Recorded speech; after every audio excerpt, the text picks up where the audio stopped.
Welcome to today's Explainer, where we're breaking down the architecture of influence and mastering unspoken social dynamics.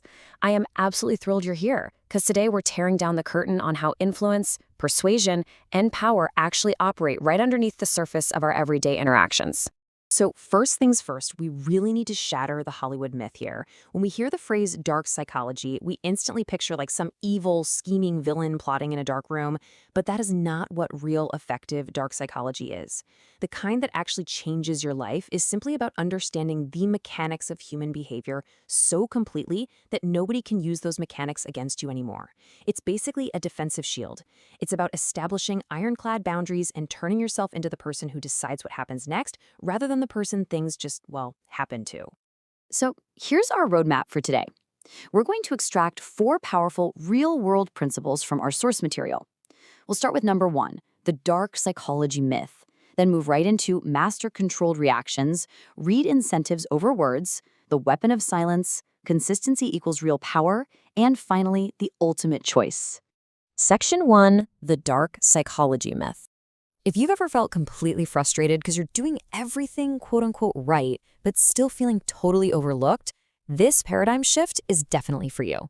There is a massive contrast between traditional self-improvement and mastering social dynamics. We're all taught the standard stuff, right?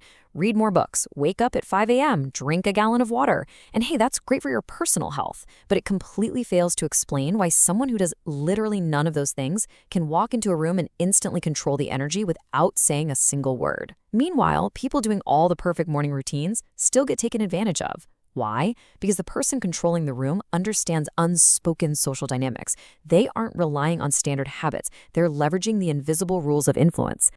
Section 2, Master-Controlled Reactions.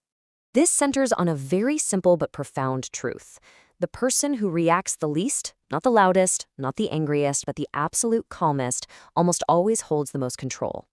What's really interesting is how this concrete micro-interaction breaks down. Most of us give our reactions away for free, right? Someone insults you, you get defensive. Someone offers a decent deal, you get visibly excited. Every emotion is just an open book.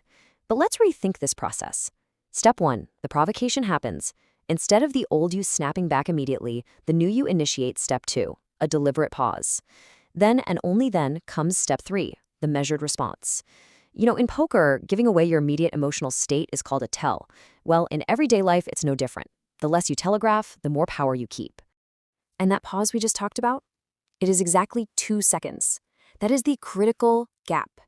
In that 2 seconds, you take a breath, hold a completely neutral expression, and ask yourself one vital question. What does showing a reaction right now actually cost me?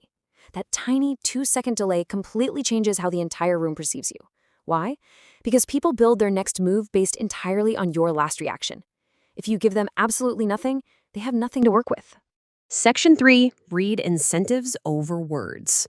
This is our second major principle, and it requires you to actively stop taking what people say at face value. We need to train your eye to see the hidden layer. Think about surface behavior first. Say a coworker is suddenly extra friendly out of nowhere, or a salesperson is suddenly creating all this high urgency. If you just listen to their words, you completely miss the big picture. You have to look for the hidden incentive. The coworker probably needs a favor. The salesperson just wants a quick commission. And listen, this doesn't mean people are evil. It just means they're human. And human behavior almost always follows an incentive. Once you learn to look past the surface words and pinpoint that underlying motivation, the world becomes infinitely more predictable. But here's the kicker. You don't just apply this to others. You have to apply it to yourself. Before any important conversation, you need to do 2 things. Be brutally honest about your exact want and anticipate their exact want. This preparation ensures you enter the conversation grounded rather than reactive. By understanding both sides of the incentive equation, you completely stop being blindsided by outcomes that honestly were totally predictable all along. Section 4, the weapon of silence. I use the word weapon here very deliberately because it is a wildly underused tool that absolutely terrifies most people. The instruction here is super simple. After you say something important, stop talking completely. Notice how heavy that felt, just those few seconds? The second a pause happens, our human instinct literally screams at us to fill it. We get nervous, we toss in a joke, we over-explain, and we end up negotiating against ourselves without anyone even asking us to. If you can state your point and just embrace that uncomfortable void, the other person is forced to fill it. and whoever fills the silence first almost always gives something away. There's this fantastic quote from the source material that perfectly captures this. It says, "Silence didn't just help me, it did the negotiating for me." The author tested this in a high-stakes negotiation. They stated their number, held a totally neutral face, and just waited. They said it felt like the longest 30 seconds of their entire life. But the other person finally cracked, spoke first, and moved significantly closer to the author's number. By just sitting there, silence didn't just help. It actively did the heavy lifting. Section 5. Consistency equals real power. Okay, so this is the least talked about, yet undoubtedly the most profound concept we're covering today. The crucial point is this. People do not actually trust what you say. They trust what you repeatedly do. Manipulators, they rely on a clever sentence or some fleeting charm. And sure, it works for a minute, but they always get found out eventually. Genuine influencers, on the other hand, build durable patterns of behavior over time. They aren't trying to win you over in a single, flashy conversation. They build real, durable influence that never requires actively convincing anyone of anything. Influence is a marathon, not a sprint. Think about how you become a psychological anchor for the people around you. Day 1, you offer a calm response instead of an emotional one. Week 2, you provide honest, direct feedback. Month 3, you are executing dependably, day in and day out. When you keep showing up exactly as expected, especially when no one is specifically watching you, you become someone whose word actually means something. In a really noisy, inconsistent world, that consistency is its own undeniable power. Section 6. The ultimate choice. We've synthesized 4 massive principles today, but there's a vital realization you need to walk away with, which brilliantly illustrates the core message of the source text.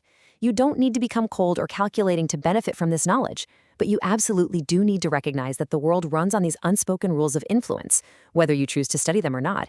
The people who always seem to get the promotion, land the deal, or command the respect aren't just luckier. They're simply paying attention to the mechanics that everyone else is ignoring. So here's the big question you have to answer today. Will you learn the rules, or will you stay unaware while others use them on you? Staying blind to how influence works while everyone around you uses it anyway is the real risk here. Choose to see it clearly. I'd love to know which of these 4 principles hit you the hardest, so definitely drop a comment and let me know. And if you found this explainer valuable, stay tuned, because next time we're going to break down the ultimate secret of room control that separates those who just read a room from those who truly command it. Until then, stay focused and keep learning.